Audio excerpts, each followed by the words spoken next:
If ICC events come, definitely as a cricket fan we expect this game particularly. That is the mother of all rivals, India versus Pakistan. So ICC events அப்படின்னு நமக்கு வந்துட்டாலே நம்ம வந்து இந்த ஒரு game நம்ம ஒரு as ஒரு கிரிக்கெட் ஃபேனாக இருந்தால் நம்ம கண்டிப்பாக இந்த ஒரு கேம் எதிர்பார்ப்போம், இந்தியா வர்சஸ் பாகிஸ்தான். ஏன்னா நமக்கு பைலேட்ரல் சீரீஸ் நமக்கு மோஸ்ட்லி நடக்கிறது இல்லை. லாஸ்ட்டாக ஒரு 2013 அப்புறம் தான் 13 தான் லாஸ்ட்டாக நடந்துச்சு அந்த இந்தியாவில் இந்தியா வந்தாங்க. லைக் T20 சீரீஸ் லெவல் ஆச்சு, and then ODI series Pakistan win பண்ணாங்க. ஸோ அதுக்கப்புறம் பார்த்தீங்கன்னா பைலேட்ரல் சீரீஸ் அப்படிங்கிறது இந்தியாவுக்கும் பாகிஸ்தானுக்கும் நடக்கிறது இல்லை because of some political reasons. So மேஜராக நம்ம இந்தியா பாகிஸ்தான் மேட்சஸ் எதாவது பார்ப்போம், ஒரு ஐசிசி ஈவெண்ட்ஸில் பார்ப்போம், ஒரு ஏஷியா கப்பில் பார்ப்போம். அதை தாண்டி பார்த்தீங்கன்னா பெருசாக நம்ம பார்க்க மாட்டோம். ஸோ இந்த மாதிரி ஐசிசி ஈவெண்ட்ஸில் தான் நம்ம வந்து இந்தியா வர்சஸ் பாகிஸ்தான் கேமை வந்து பார்ப்போம். ஸோ அந்த மாதிரி இன்னும் ஒரு ஐசிசி ஈவெண்ட்டில் இப்போ நம்ம பார்ப்போம் என்னென்னா சாம்பியன்ஸ் ட்ராஃபி. ஸோ இப்போ ஒரு லாஸ்ட் 3 டேஸாக ஸ்டார்ட் ஆகி ஒரு நல்லாவே போயிட்டு இருக்குது. ஸோ ஒவ்வொரு டீம்ஸும் அவனோட பெஸ்ட்டை கொடுத்துட்டு இருக்காங்க. ஸோ இப்போ பார்த்தீங்கன்னா சண்டே அன்றைக்கி பார்த்தீங்கன்னா இட்ஸ் எ பிக் கிளாஷ் அப்படின்னு சொல்லலாம். So mother of all rivals, India versus Pakistan. So வந்து ஒரு கிரிக்கெட் ஃபேன் கண்டிப்பாக இந்த கேமுக்கு எதிர்பார்த்து தான் இருப்பீங்க. ஒரு ஆஸ் கிரிக்கெட் ஃபேன் நானும் ரொம்ப எக்ஸ்பெக்ட் பண்ணியிருந்தேன் ஒரு கேமுக்கு. ஸோ இந்த கேம் பார்த்தீங்கன்னா துபாயில் நடக்குது. ஸோ ஆல்ரெடி நான் சாம்பியன்ஸ் ட்ராஃபி ப்ரிவியூலே நான் சொன்னேன் இந்தியா எல்லா கேம்ஸ் துபாயில் நடக்குதுன்னு. ஸோ இந்தியா பாகிஸ்தான் மேட்சும் துபாயில் நடக்குது. ஸோ அந்த மேட்ச்க்கான ப்ரிவியூ தான் நம்ம இந்த ஒரு இதில் பார்க்க போகிறோம்.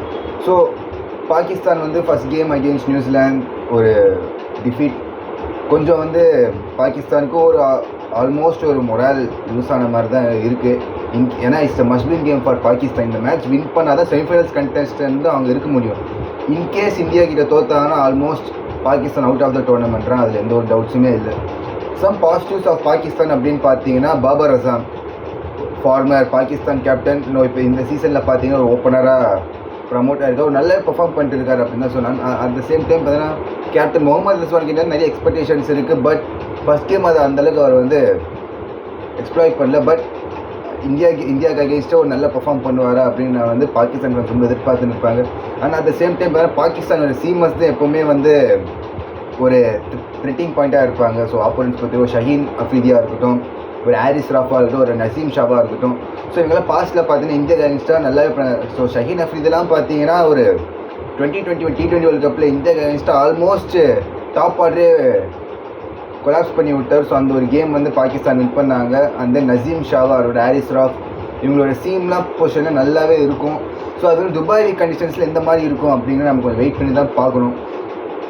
And at the same time இன்னொரு பாசிட்டிவ் அப்படின்னு குஸ்டில் ஷா பார்த்தீங்கன்னா லாஸ்ட் கேம் ஒரு ப்ராமிசிங் ஒரு 50 அடித்தார். அதை தவிர்த்து பார்த்தீங்கன்னா பாகிஸ்தான் டீம் பொறுத்த வரைக்கும் பேட்டிங்கில் பெருசாக ஒரு பெரிய கான்ட்ரிபியூஷன் எதுவும், சல்மான் அகா ஒரு 42, அதை தாண்டி பெருசாக கான்ட்ரிபியூஷன்ஸ் அப்படின்ற பாகிஸ்தான் டீம் பொறுத்த வரைக்கும் எதுவுமே இல்லை. ஸோ இந்த ஒரு கேம் பாகிஸ்தான் ஃபேன்ஸ் வந்து கொஞ்சம் நிறைய எக்ஸ்பெக்ட் பண்ணுறாங்க அகெயின்ஸ்ட் இந்தியா அப்படின்னு பார்க்கும்போது. ஸோ வெயிட் பண்ணி பார்ப்பாங்க. அட் த சேம் டைம் அப்படியே இந்தியன் டீமில் பார்த்தீங்கன்னா ஒரு பங்களாதேஷ்க்கு அகேன்ஸ்ட் ஒரு கன்வின்சிங் விக்ட்ரி, ஒரு 6 விக்கெட் டிஃப்ரென்ஸில் வந்து இந்தியா வந்து வின் பண்ணாங்க அந்த ஒரு கேம். ஸோ இந்தியன் டீமோட பாசிட்டிவ்ஸ் அப்படின்னு நம்ம பார்த்தீங்கன்னா ஓப்பனிங் கொஞ்சம் ஓரளவு பாசிட்டிவ் கொடுத்துருக்கேன்னா Rohit Sharma almost is back to form. And at the same time Shubman கில்லோட ஃபார்ம் வந்து it's a very very good sign for team India. ஏன்னா வந்து பிஃபோர் ஆஸ்திரேலியா சீரீஸ், அதான் ஐ மீன் ஆஃப்டர் ஆஸ்திரேலியா சீரீஸில் சுப்மன் கில் டீமில் இருக்கணுமா அப்படிங்கிற மாதிரி நிறைய கொஸ்டின் மார்க்ஸ்லாம் இருந்தது. ஸோ அது எல்லாத்துக்கும் ரிப்ளை பண்ணுற மாதிரி இங்கிலாந்து அகேன்ஸ்டாக ஓடி சீரீஸாக இருக்கட்டும், அண்ட் தென் இப்போது அந்த லாஸ்ட் கேம் அகேன்ஸ்ட் பங்களாதேஷ் ஒரு கன்சிஸ்டன்ட் பர்ஃபார்மன்ஸ் கொடுத்துருக்காரு. ஒரு consistent 50 and last game against Bangladesh ஒரு பிரில்லியன்ட் 100.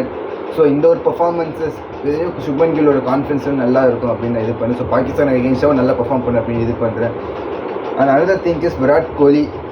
ஸோ விராட் கோலி வந்து ஃபார்மில் இருக்காருன்னு சொல்ல முடியும், இல்லைன்னு சொல்ல முடியும். ஏன்னா ஒரு ஆன் அண்ட் ஆஃபாக தான் இருக்குது விராட் கோலி பொறுத்த வரைக்கும். ஸோ விராட் கோலி வந்து பாகிஸ்தானுக்கு ஒரு ஃபேவரட் ஆப்போனண்ட்டே சொல்ல விராட் கோலி பொறுத்த வரைக்கும் ஒரு பாகிஸ்தானுங்கிறது. ஏன்னா பாஸ்ட் நல்லா பர்ஃபார்ம் பண்ணியிருக்காரு அகெயின்ஸ்ட் பாகிஸ்தான் ஒரு எந்த ஒரு ஃபார்மேட்டானு எடுத்துருந்தீங்கன்னாலும். ஸோ அதை பேஸ் பண்ணி பார்த்தீங்கன்னா விராட் கோலி கிட்டேருந்து ஒரு நல்ல ஒரு பர்ஃபார்மன்ஸ் எக்ஸ்பெக்ட் பண்ணுறோம் ஆஸ் அ ஃபேன்ஸ் எல்லாருமே. அண்ட் ஒரு அனதர் பாசிட்டிவ் திங் பார்த்தீங்கன்னா ஸ்ரேயஸ் ஐயர் ஒரு ஃபார்மும் ஒரு நல்லா இருக்குது. அண்ட் தென் அக்சர் பட்டேல் வந்து நம்பர் 5ல் வர்றது வந்து ஒரு ரைட் லெஃப்ட் காம்பினேஷன் அப்படின்னு பார்க்குறாங்க. பட் எனக்கு தெரிஞ்சு ஒரு ரொம்ப இயர்லியாக அக்சர் பட்டேல் அனுப்புகிறாங்களோ அப்படிங்கிற மாதிரி எனக்கு ரொம்ப மேபி கேஎல் ராகுல் வந்து அந்த ஒரு பொசிஷன் நல்லா இருந்திருக்கும். ஏன்னா கேஎல் ராகுல் வந்து ஒரு நம்பர் 6 நம்பர் 7 ரொம்ப என்ன சொல்ல ஒரு மாதிரி ஒரு ஆல்ரவுண்டர் ரேஞ்சில் வந்து கேஎல் ராகுல் இது பண்ணுறாங்க. ஸோ கேஎல் ராகுலுக்கு அந்த ஒரு பொசிஷன் ஆப்டாக இருக்காது. மேபி பாகிஸ்தான் கேம் அகேன்ஸ்டாக அக்சர் பட்டேலை வந்து ஒரு நம்பர் ஒரு டவுன் தி ஆரில் இது பண்ண நல்லா இருக்கும். இன்கேஸ் மேபி அக்செப்ட் 5 அனுப்புகிற மாதிரி இருந்தால் மேபி ஒரு ஸ்பின்னர்ஸை டேக்கிள் பண்ணுற மாதிரியோ ஒரு அப்ரார் அஹ்மதை ஃபேஸ் பண்ணுற மாதிரியோ ஆர் சம் வேறு ஸ்பின்னர்ஸை ஃபேஸ் பண்ணுற மாதிரி இருக்கிற பட்சத்தில் அக்செப்ட் பண்ணுறாரு. அதர்வைஸ் பார்த்தீங்கன்னா கேஎல் ராகுல் at number 5 it's best position for to bat at KL ராகுல் பொறுத்த வரைக்கும். ஆனால் அது பார்த்தீங்கன்னா பவுலிங் அப்படின்னு பார்த்தீங்கன்னா முகமது ஷமி லாஸ்ட் கேம் ஒரு கம்பேக் இதுன்னு தான் சொல்லணும். லாஸ்ட் கேமில் பார்த்தீங்கன்னா ஒரு 200 விக்கெட்ஸ் ஓடியில் எடுத்திருக்காரு ஓவராலாக. ஆனால் அது ஒரு 5 விக்கெட் ஹால். இந்த ஒரு பெர்ஃபார்மன்ஸு வந்து முகமது ஷமிக்கு ஒரு பாசிட்டிவ் கொடுக்கும் அப்படின்னு தான் நான் எக்ஸ்பெக்ட் பண்ணுறேன்.